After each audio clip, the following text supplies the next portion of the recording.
Hi, I'm Randy Hollenbeck, and this is the Music Roundtable.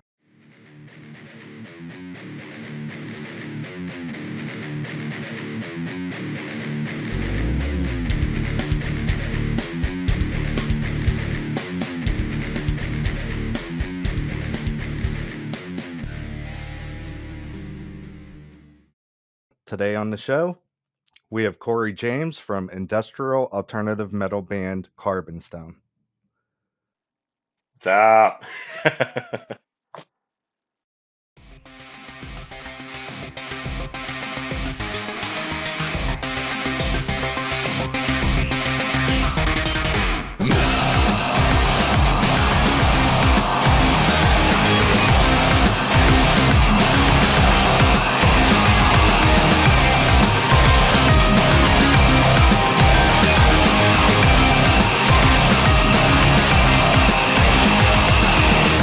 Cold stare becomes denial.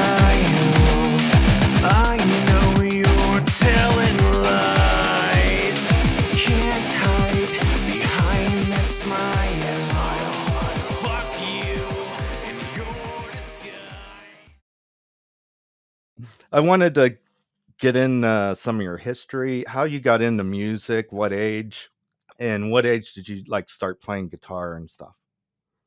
Okay, I grew up a military brat long time ago, and we were always, driving all over the place, tons of different military bases, and my mom was always blasting the cassette tapes for the Rolling Stones, Voodoo Lounge. So that's where, as a child, I got my first taste of rock music, and after that, a couple, years went by, and I found the Offspring, their album Smash, when that was a huge hit back in early '90s, I think. And man, that did it for me. And then eventually I found Corn, and when I found Corn, that's when I was like, I got to pursue music, man. I got to make something with it. So once I fell in love with the band Corn, that's when I saved up all my allowance as a kid and got driven over to the nearest music store, purchased my first guitar, and started to teach myself how to play the damn thing. It's crazy. Can you tell me some of your musical influences? I love Corn, obviously. I said that. Static X. I'm a huge fan of Static X. I have so many. I have so many. I even listened to Ghostman. I'm not sure if you're familiar with who Ghostman is.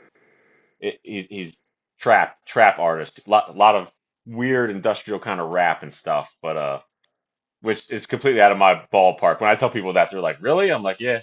So, but yeah, the normal hard rock stuff is where I really draw a lot of my inspiration from.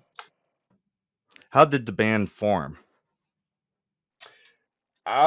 This happened way back in, I think it was like 2005 actually. Um, and there was a lot of member changes over the years. In fact, the only original member from I believe the 2012 lineup is Neely, and he's the other guitarist. So it's mainly been me going and trucking along, and as a musician, there's guys that'll join your band and say, yeah, I'm in it to go for the long haul, and then a couple years go by, and they're like, yeah, it's not for me anymore, man, and so. But yeah, that's how the whole band came to be. Is just had a dream, just I love music. How did you come up with the band name? That's one of the best questions. So back in my early 20s, lot of partying, a lot of drinking, and I'd have they were like weekly giant parties. I mean, like rages. And the original band name was called Unspoken, and it's obviously not that's not original. There's so many bands out there called Unspoken, so we had to change it. And I was gonna settle on the name Carved in Stone, like a headstone. And I had this party, and I was pretty wasted, and I was excited, and I was trying to tell everybody there about the new band name.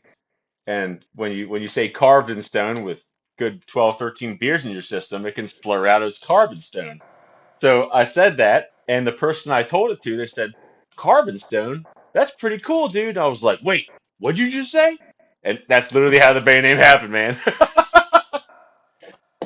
Yep, total accident, total accident. What city is your band based out of?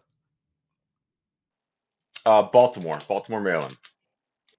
So I live in the country actually, about 45 minutes outside of Baltimore, but the other guys live right in the outskirts of the city. So yeah, I'm outnumbered. I wanted to go in a couple of your songs here. AM Trauma, you released June 2021. Can you describe what AM Trauma is? Yes, it's all the fucked up shit that people do in the after hours. That's really what the core inspiration was for. You know, bar fights, relationship fights. Just it seems every time that Saturday, mainly Saturday nights. When that 12 a.m. hour clicks in, people just go fucking crazy, and you know what I mean. So that I really wanted to base the song around that. Because we've all been there, and that's the inside joke is that we've all had to deal with AM trauma in one way or another, so that I love that song. That was a really fun one to do. Pay for the way you deceive me. AM drama. Look at what you've done. The party's just begun. AM drama. Let's all have some fun. The party's just begun.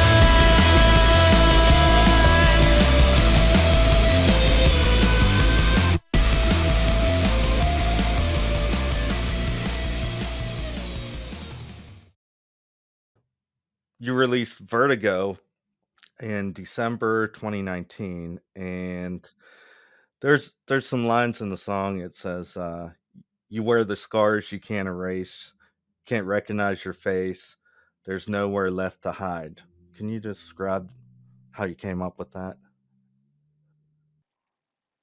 Ah, man, I don't know. It's just that it, it's all of us have that darker side, that depressive side. You wake up every day and you look in the mirror and you're like, am I doing the right thing? Am I on the right path with my life? And we've all had, I'm gonna reference AM trauma again. We've all had trauma throughout our lives, all of us as humans, and it's just kind of like a self reflection issue. Are you gonna let your trauma define you as you go through life, or you're gonna try and fix it? So that's where those lyrics really came from for Vertigo, and all the upside down, and this fucked up world will leave you scarred. So that was what that whole song was based around.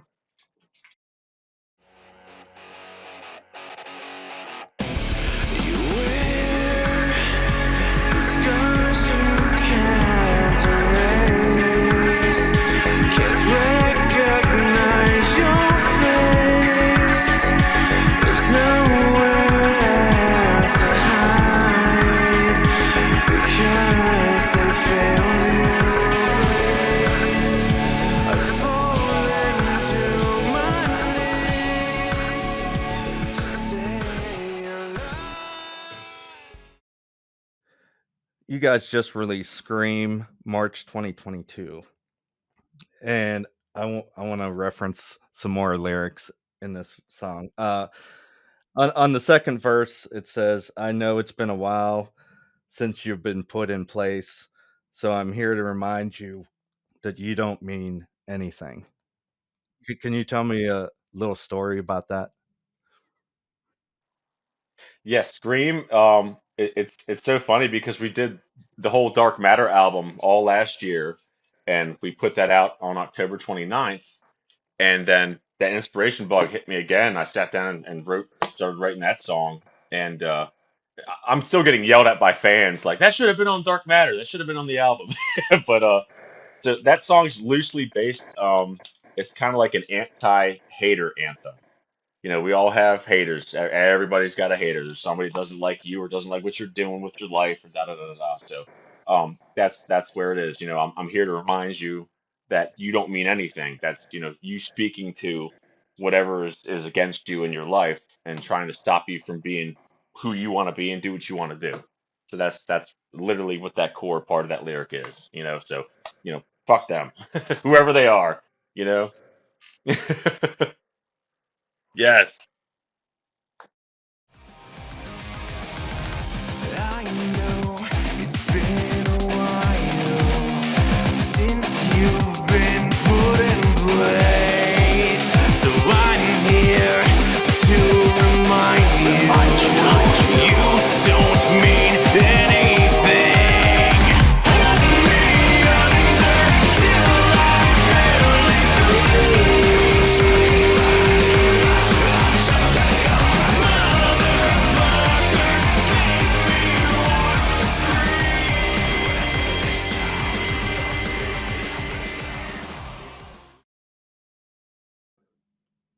I love the intro music you have before each song. Is that something you guys like set out to do to just make the intro like awesome and memorable?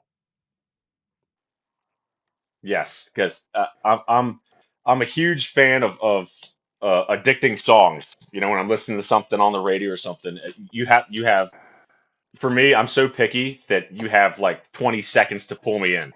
If I'm listening to a new song and 20 seconds go by and I'm still not there, I'll most likely listen to the rest of it, because I respect other artists and stuff.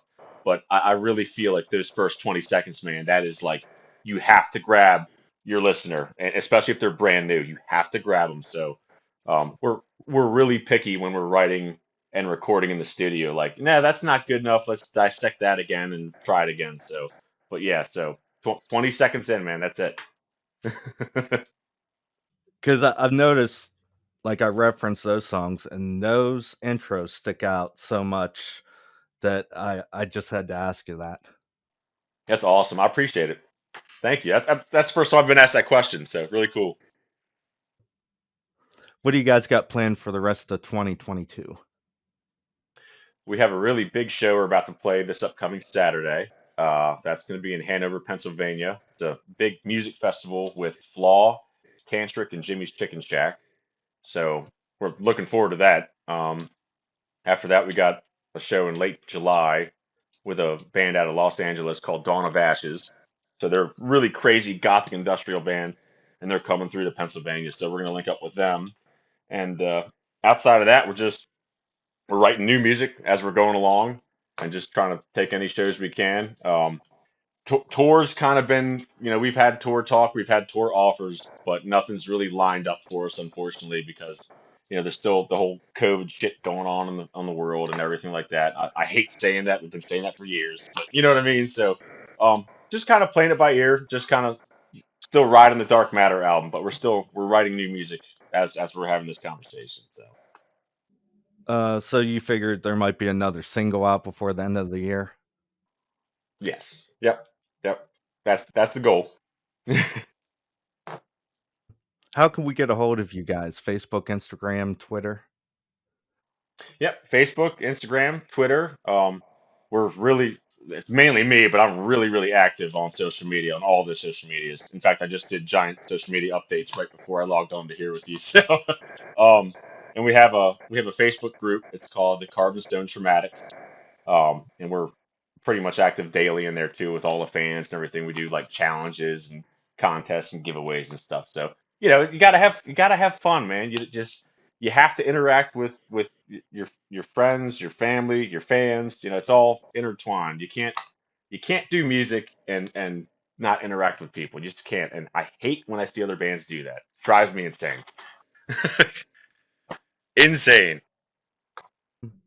That's all the questions I have. Thanks for coming on the show today. Is there anything else you'd like to add? Um, I'm not sure, man. I'm happy you reached out to me. Absolutely. I love doing the interviews and podcasts, and you seem like a killer dude, man. Like I really appreciate it.